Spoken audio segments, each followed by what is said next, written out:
Deuxième délibération, c'est la création des postes de collaborateurs de cabinet. Là aussi, c'est l'application des textes statutaires qui relatifs à la fonction publique territoriale, qui prévoit que l'autorité territoriale peut, pour former son cabinet, librement recruter un ou plusieurs collaborateurs et mettre librement fin à leurs fonctions. Le décret du 16 décembre 87 relatif aux collaborateurs de cabinet des autorités territoriales précise les conditions de rémunération de ces emplois. Le nombre d'emplois de cabinet est limité en fonction de l'importance démographique de la commune.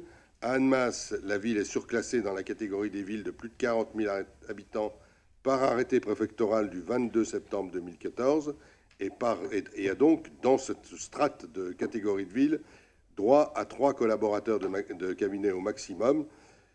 Les rémunérations sont fixées. Pour le traitement indiciaire, le plafond est fixé à 90% de l'indice terminal de l'emploi administratif de la direction le plus élevé.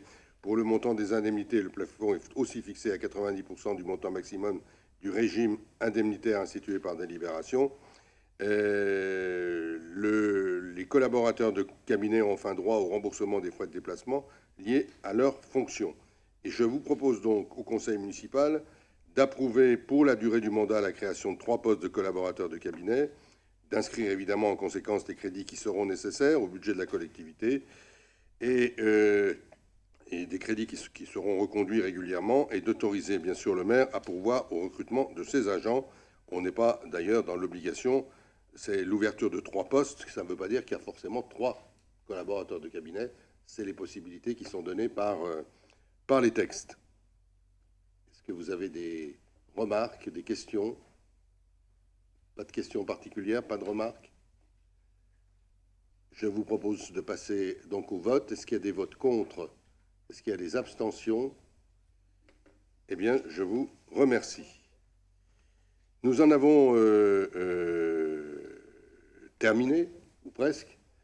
Je vous rappelle, merci d'abord pour cette séance. Merci encore une fois pour votre confiance. Merci pour cette volonté affirmée de travailler de manière constructive.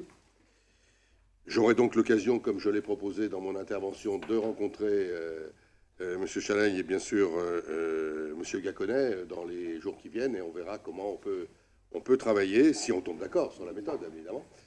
Mais la volonté est partagée, je l'espère, et je voudrais vous dire que n'oubliez pas, moi je ne dois pas oublier, mais la secrétaire de séance et M. Chaleil-Dos Ramos et M. Laville, de faire des signatures qui seront ici pour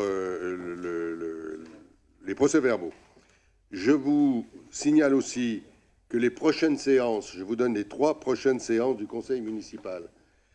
Le lundi 8 juin à 18h30, lundi, je l'ai bien dit, 8 juin à 18h30, le jeudi 18 juin à 18h30 et le jeudi 9 juillet à 18h30. Nous sommes obligés de faire des conseils municipaux rapprochés parce qu'il y a des décisions qui sont importantes. Normalement, sauf modification, mais ces réunions auront lieu ici, dans ces locaux, pour toujours conserver la distanciation.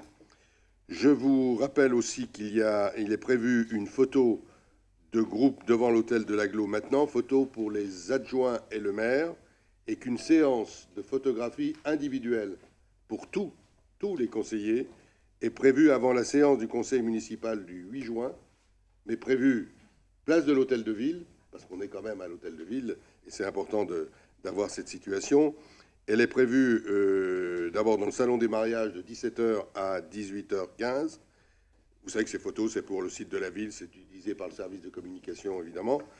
Et vous êtes tous invités donc à venir en mairie devant ce créneau horaire le lundi 8 juin. Et on verra dans la mesure du possible, ça sera intéressant, on verra comment ça se situe pour faire une photo de groupe, bien évidemment, si on le peut, en tenant des distances de l'ensemble des conseillers municipaux.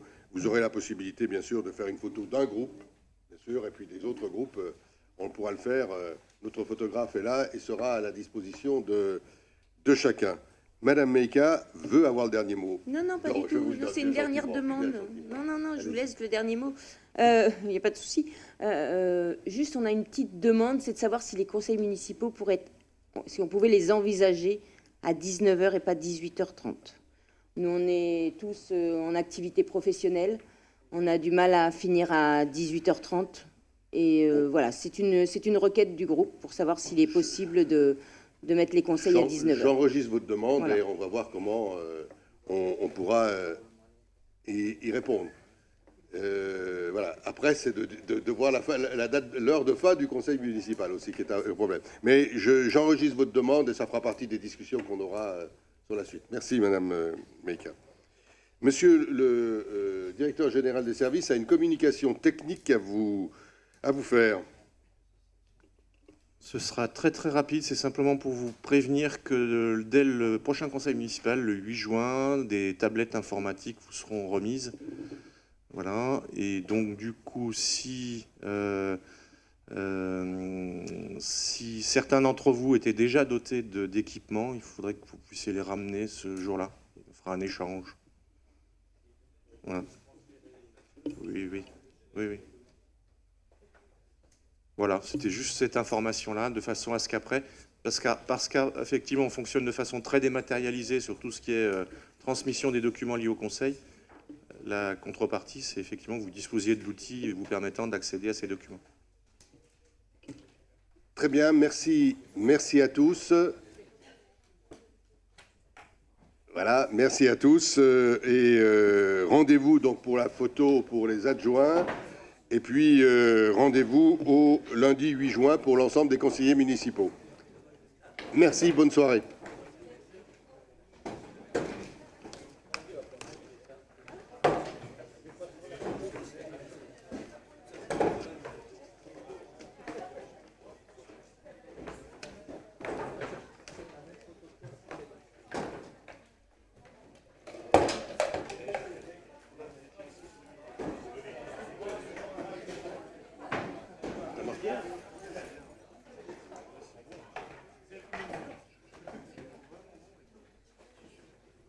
Oui, c'est bien. C'est mieux d'avoir des techniciens que de...